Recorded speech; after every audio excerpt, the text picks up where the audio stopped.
everyone, I'm Rashmi, and as you must be knowing that today is the third English class of this English week, and as you must be knowing that this week I have dedicated to idioms only. So let's move on. So today's topic is 10 very rarely used idioms. Okay, so let's begin. Okay, so number one is emit smoke from seven orifices.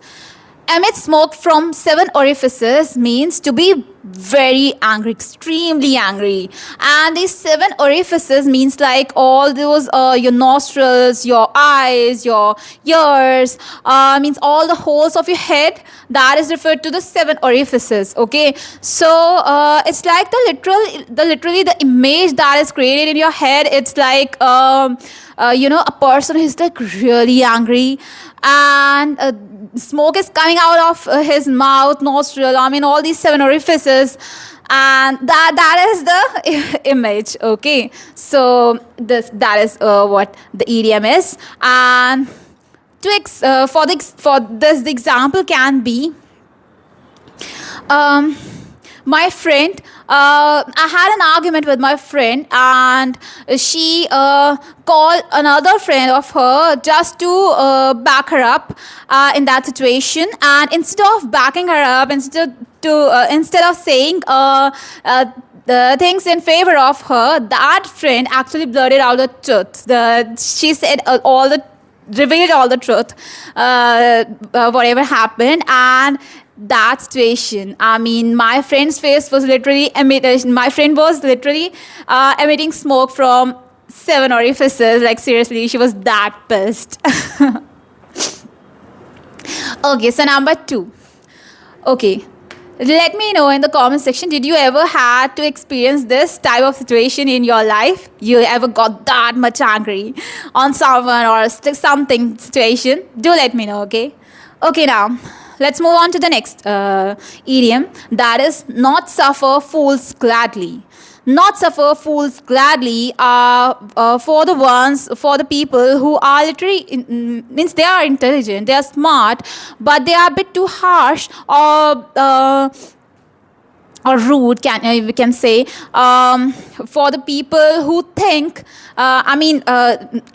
they don't have any patience or zero patience level for the people they think are fools, stupid, or annoying. Okay, so that is for this type, whoever has this type of nature, for them this idiom suits on them. Okay, so for this example can be, my friend is really a nice person, but surely she does not suffer fools gladly. If you talk nonsense, she's gonna treat you nonsense. Okay, okay, so number third, let's move on. Okay, so this is butter wouldn't melt in one's mouth. This is better tongue twister one. Okay, so butter wouldn't melt in one's mouth. This is like a person who is like acting or pretending to be like very sweet, innocent, like that, just to hide the mistakes or things they have done wrong in past, just to hide them. And you wait, and it's like used when you get suspicious about it, that someone is pretending, or like you're just suspicious that it might be because they are acting too perfect. So in that situation you can use this when you see a person who is acting too sweetly, or like too innocent, or like too perfect, and that is where you can use. Okay, so because sometimes people are not actually the thing which they show, like that they are not actually that innocent, but just they pretend to be, just to hide something which they have done in past. So that's why. Okay, so for this example can be, I met a girl and who looked like butter wouldn't melt in her mouth, but my mind was literally warning me not to trust her. And after a few days, I came to know from one of my friend that the same person, the same girl, is has a very dominating and very vicious personality. Um, thank God I trusted my instinct. Okay, so let's move on to number 4. And for the number 3, let me know in the comment section, did you ever encounter such type of person in your life? Let me know. Okay, so let's move on to number 4. This is batten down the hatches. Batten down the hatches means to prepare for a difficult situation, a worse period of time, a troubled period of time, or a big argument, like that. Okay, so for this, the example can be knowing that after the first knowing that if the first song got viral, there will be demand for more of his work. The singer batten down the hatches and prepare more songs before the release of the first one. Okay. Okay, now let's move on to number 5. Number 5 is a British idiom actually. Okay, so this is throw a spanner in the works. Throw a spanner in the works is like when you deliberately or accidentally do things that create an obstacle or prevents a plan or a strategy from succeeding. Okay, so this is throw a spanner in this works. Okay, for this the example can be I always had a blueprint of my life, ready for my life. I always wanted to be an air hostess. Okay, so while I was getting ready, no, okay. I always wanted to be an air hostess. Everything was going well until life, but then life threw a spanner in the works. And while on the day of the main interview, when the main interview was that day, when I was getting ready to go there, right, for the interview. That day, I accidentally sprayed the perfume in my eye, and I wasn't able to go there. And it actually happened. Okay, so these are the very rarely used idioms. Okay. Okay, so let's move on to the next part. Okay, so this is a very long one, but since these idioms are rarely used, so that's why I put it in. Okay, so this is a germ across the sea can be seen, but an elephant on the island can't. Okay, once again, a germ across the sea can be seen, but an elephant on the island can't. Okay, so this is this means this is used for a person who is able to notice even the tiniest mistake from even a tiniest mistake of another person, even from far away, but isn't able to notice their own huge mistake or issue they have done. Right in front of them, it's there, but they aren't able to notice their mistakes. Okay, that is for these type of people, this idiom is used. Okay, so for this, the example. I think most of people nowadays are like this. They notices others' mistakes, but when it comes to them, they aren't able to. They go blind. they cannot notice their mistake. Okay, so for this, the example can be the one of my friends' relative. Used to always complain her mother, means like there's my friend and it's my mother, the friend's mother, and that's the relative. Okay, so that relative used to complain to my friend's mother that your girl about her character. Okay, if my friend is like walking with her, even her cousin brother. That also, then also she was like used to talk about her that she's this girl is always into boys, like that kind of thing and all that. Okay, about her character. So after a while, when her daughter got into a relationship, she went blind, like deaf and blind to it, like seriously. And I guess for people like her, a germ across the sea can be seen, but an elephant on the isle it can't. Okay, so let's move on to the seventh one.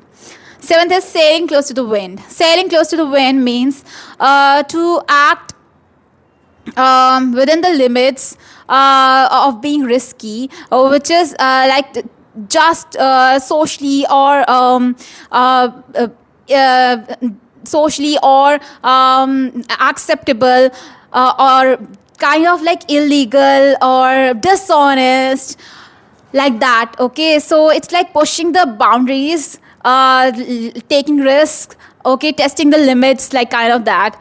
Okay, so for this the example, it's like a story. Okay, back in those days when I was in school, it happened.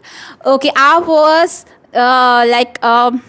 returning from my school. I was boarding my bus, and at that point of time, one of my friends just came and um, actually from that day, let's move, or let's just have a flashback. Okay.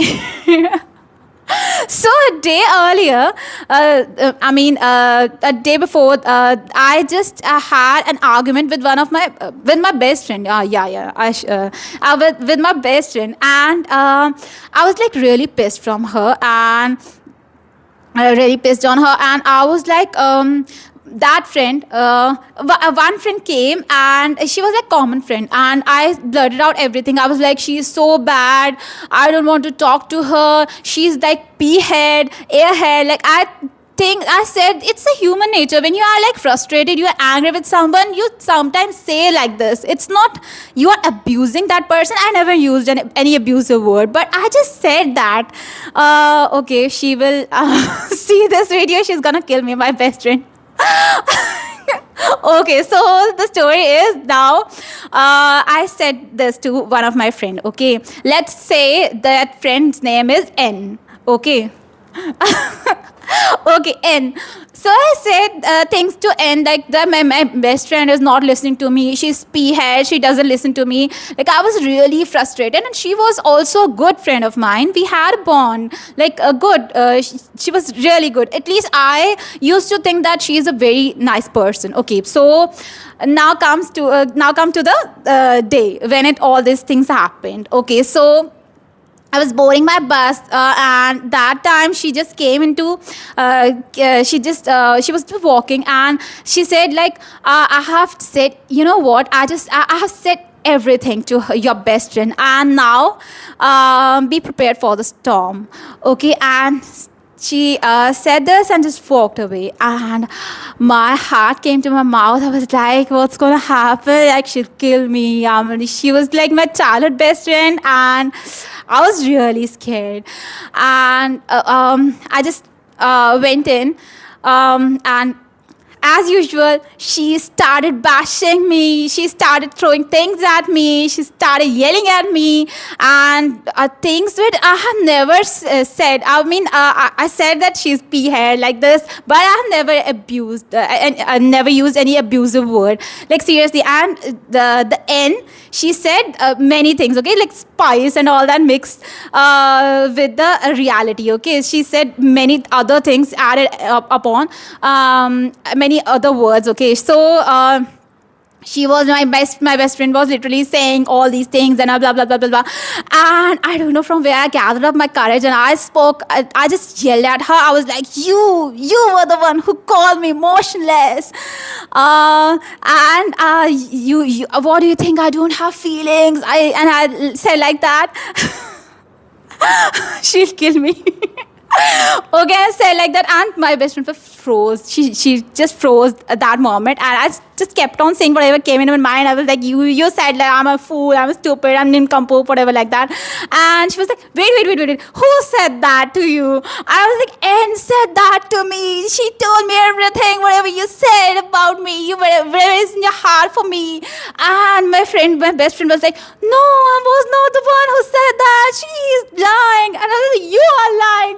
And then, cause there were many girls in the bus, and everyone was giving me that disgusting look when I entered the bus. When I said these things, I started sailing close to the wind. When I said, you said me emotionless, you called me, when I started yelling. So, okay, this can be the example of sailing the close to the wind. Okay, let's move on to the 8th one. And I will continue the story. Okay, so 8th one is pour oil on troubled waters. Pour oil on troubled waters is like... to say thing or act like to say something which calms down the other person who is getting angry, annoyed, or like to calm a situation. Like, okay, so for this, let's continue the story. Okay, so when I said that you said all those words and started yelling, when I started yelling, right? So she calmed down. So my words poured oil on the troubled waters. Okay, so she calmed and down at that moment, and she believed my words that I haven't said those things about her. And I don't know from where my friends, there were other girls, and they stepped in too, and they were like, we knew it, they said her, they were telling her, they were telling her that Rashmi cannot do this. And then they started saying that we were telling her that Rashmi cannot do this, she's the N is jealous of your friendship, they are jealous that you are childhood friends and all that. Oh Lord, and I was safe. So this has actually happened that day. Okay, if any situation you have experienced too, you can let me know. Okay, so let's move on to number 9. Number 9 is wrap your head around something. Wrap your head around something is like to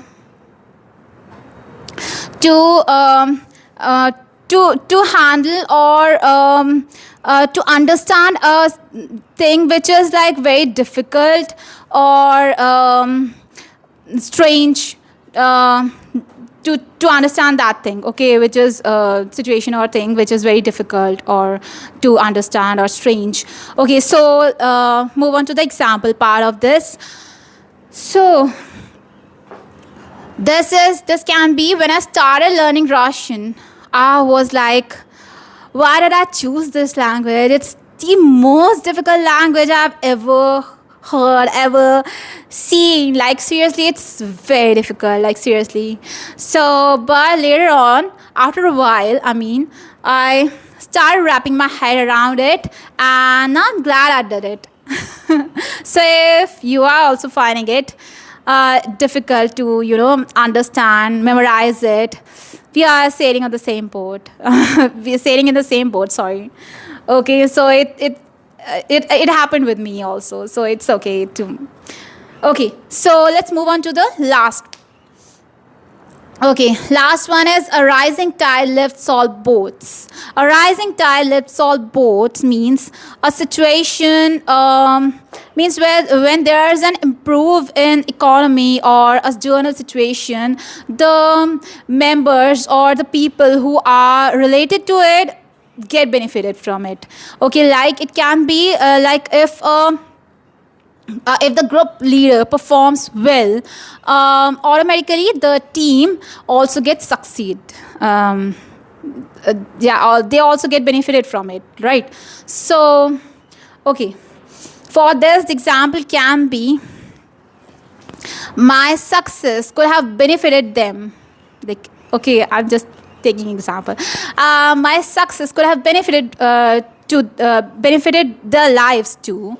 as a rising tide lifts all boats, but uh, instead they always used to dominate me by bashing me, demotivating me, especially demotivating me when I needed their support the most. Okay, so this can be the perfect example. Let me know your examples and I'm gonna check it. Really, sometimes I get late in checking. I mean, like, I reply after like 2 days, a day or two, but I'm surely gonna reply. And let me know your examples for all these idioms, and I'll check it for you. And okay, that's all for today, and we'll meet you in the next week. Till then, bye bye. Take care. Bye.